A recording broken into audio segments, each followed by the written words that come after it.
Hallo ihr Lieben und willkommen zu einem neuen Perücken-Styling-Video von mir. Heute möchte ich euch zeigen, wie ihr die Frisur von Prinzessin Zelda aus Breath of the Wild ganz einfach nachstylen könnt. Für dieses Styling benutze ich meine neue Lace-Front-Perücke von Weekend Wigs. Der tiefe U-Part eignet sich hierbei perfekt für diese Frisur, da wir hiermit einen sehr tiefen Mittelscheitel ziehen können.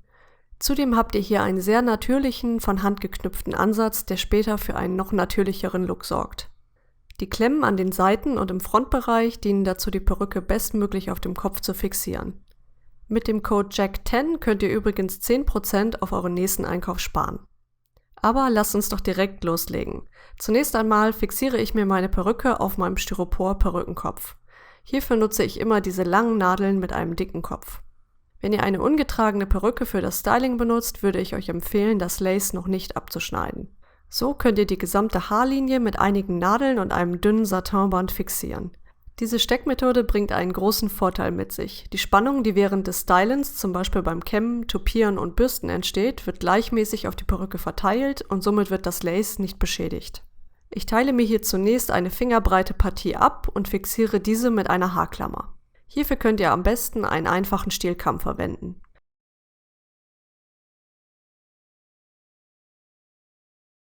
Kommen wir nun zu den beiden oben liegenden Zöpfen. Ich teile mir hierfür eine ca. 3 bis 4 cm breite Haarpartie ab und tupiere diese strähnenweise für mehr Volumen. Erwärmt hierfür die einzelnen Strähnen mit eurem Glätteisen. Je nach Perücke könnt ihr hier mit ca. 150 bis 180 Grad arbeiten. Daher solltet ihr, wenn möglich, einen hitzefesten Handschuh tragen, um euch nicht zu verbrennen. Nehmt anschließend einen Tupierkamm oder eine schmale Bürste, um die einzelnen Strähnen zu tupieren. Die Haare sollten dabei aber noch warm sein. Ich halte die Strähne dafür straff nach oben weg und bewege den Kamm mit schnellen, aber kontrollierten Bewegungen zum Haaransatz. Wiederholt diesen Vorgang, bis ihr keine Haare mehr in der Hand haltet. Keine Sorge, das Ganze schaut am Anfang wirklich sehr wild aus, aber nur so erhalten wir möglichst viel Volumen für das spätere Styling. Gerade wenn ihr keine zusätzlichen Tressen zur Verfügung habt, ist dies eine tolle Methode, um Perücken deutlich fülliger wirken zu lassen und dicke Zöpfe umsetzen zu können, ohne die Perücke zusätzlich zu beschweren. Weiter geht es mit dem Detangling, also dem Entwirren unserer Perücke. Hierbei starte ich am unteren Teil der Strähnen und arbeite mich langsam bis zum Haaransatz durch. Hierfür könnt ihr generell auch einen grobzinkigen Kamm verwenden, um die Haare etwas leichter zu entwirren. Solltet ihr doch einmal einen Knoten entdecken, könnt ihr diesen ganz einfach mit einer Haarschere entfernen. Nachdem ihr alle Strähnen gründlich gebürstet habt, sollte eure Perücke in etwa so aussehen. Das würde ich mal als voluminös bezeichnen. Wie ihr seht, eine wirklich effektive Methode, die auch von vielen Drag Queens verwendet wird. Generell gibt es nun verschiedene Methoden, um die beiden Zöpfe originalgetreu umzusetzen. Ich möchte euch an dieser Stelle zwei Varianten zeigen. Starten wir mit dem sogenannten französischen Zopf. Hierbei teilt ihr euch zunächst den Bereich direkt am Mittelscheitel ab und splittet diesen in 3 gleich große Haarsträhnen auf.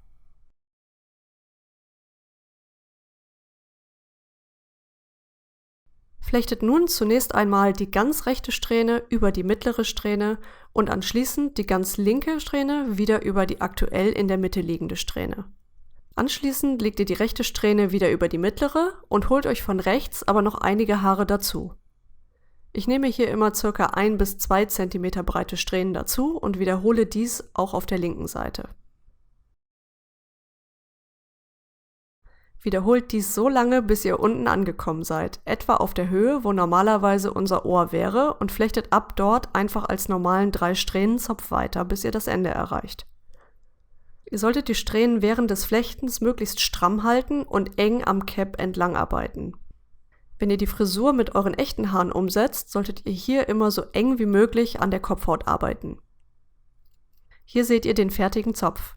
Ihr könnt die einzelnen Schlaufen nur noch etwas herausziehen, um mehr Volumen zu erreichen. Mir selbst war der Zopf so etwas zu dick und er entspricht auch nicht 100%ig der Vorlage, wenn wir mal ehrlich sind. Daher möchte ich euch nun noch die zweite Methode zeigen, die auch deutlich einfacher ist, denn dabei handelt es sich um einen normalen Flechtzopf mit 3 Strähnen. Wie ihr seht, teile ich mir hierfür zunächst ein relativ breites Stück ab. Circa 8 bis 10 cm Länge, also etwa eine Handbreite als grobe Richtlinie. Die Haare teile ich nun auch hier wieder in 3 gleich dicke Strähnen auf und beginne auch hier auf der rechten Seite. Hierbei lege ich die rechte Strähne aber unter die mittlere und nicht wie in der vorherigen Variante gezeigt darüber. Also rechte Strähne unter die mittlere, dann die linke unter die mittlere und so weiter. Auch hier immer wieder ordentlich ziehen und Spannung halten, denn nur so bekommt ihr einen sauberen Zopf. Wiederholt den Vorgang, bis ihr am Ende der Strähnen angekommen seid und nutzt ein kleines Haargummi, um den Zopf zu fixieren. Bevor wir nun die beiden Zöpfe und die Strähnen wegstecken, schneide ich mir zunächst das Lace meiner Perücke ab.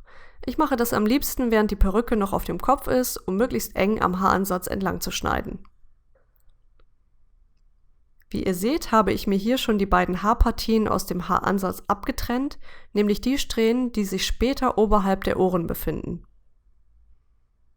Ich habe die Perücke dafür einmal zusammen mit meinen Latexohren aufgesetzt und konnte so auch schon die Länge mit 2 kleinen Haargummis markieren. Bevor wir jetzt die übrigen Haare mit unserem oben liegenden Zopf verbinden, müssen wir alle unten liegenden tupierten Strähnen, die nicht mit eingeflochten wurden, wieder glätten. Ansonsten haben wir hier einfach etwas zu viel Volumen hinter den Ohren und die Perücke wird ständig über die Ohren rutschen. Ich habe mir hier nun alle Haare oberhalb der beiden Zöpfe mit einigen Haarklammern hochgesteckt und am Hinterkopf entsprechend abgeteilt.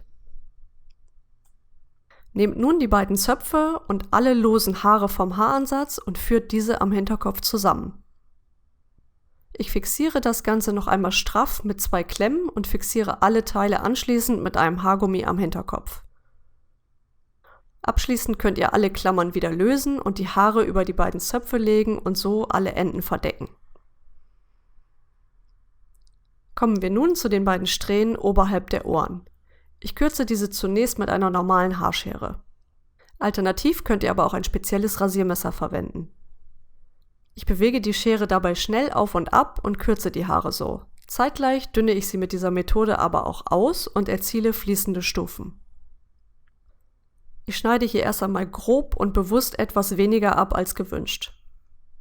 Nach einem erneuten Tragetest könnt ihr euch dann nach und nach an die gewünschte Endlänge heranarbeiten. Generell gilt, lieber zu wenig als zu viel abschneiden. Die Spitzen könnt ihr anschließend noch etwas ausdünnen, indem ihr die Schere parallel zu den Haaren haltet und einige Male in die unteren Haarfasern schneidet. Alternativ könnt ihr für diesen Schritt auch eine sogenannte Effilierschere verwenden. Diese eignet sich gerade für Anfänger und dünnt die Haare spielend einfach aus. Anschließend solltet ihr die Fasern mit etwas Haarspray fixieren und die beiden Seitenteile vorsichtig mit den Fingern formen. Wenn ihr mögt, könnt ihr die Seiten auch nochmal etwas tupieren, um mehr Volumen zu erzeugen. Den Haaransatz und die Zöpfe bearbeite ich hier auch nochmal mit etwas Haarspray, um alles in Form zu legen und das Styling haltbarer zu machen. Hier seht ihr nochmal den fertigen Look meiner Perücke zusammen mit den Latexohren. Das Latex ist hierbei noch unbemalt, schaut euch also vielleicht auch mein Make-up-Tutorial für Elfenohren an, wenn ihr lernen möchtet, wie man einen realistischen Look mit Prothesen und dem richtigen Contouring zaubern kann. An dieser Stelle sage ich wieder Danke fürs Reinschalten und vergesst nicht den Abonnieren-Button, wenn ihr das nächste Video nicht verpassen möchtet. Lasst gerne einen Kommentar da, wenn ihr noch Fragen habt und gebt diesem Video einen Daumen nach oben, wenn es euch gefallen hat. Bis zum nächsten Mal.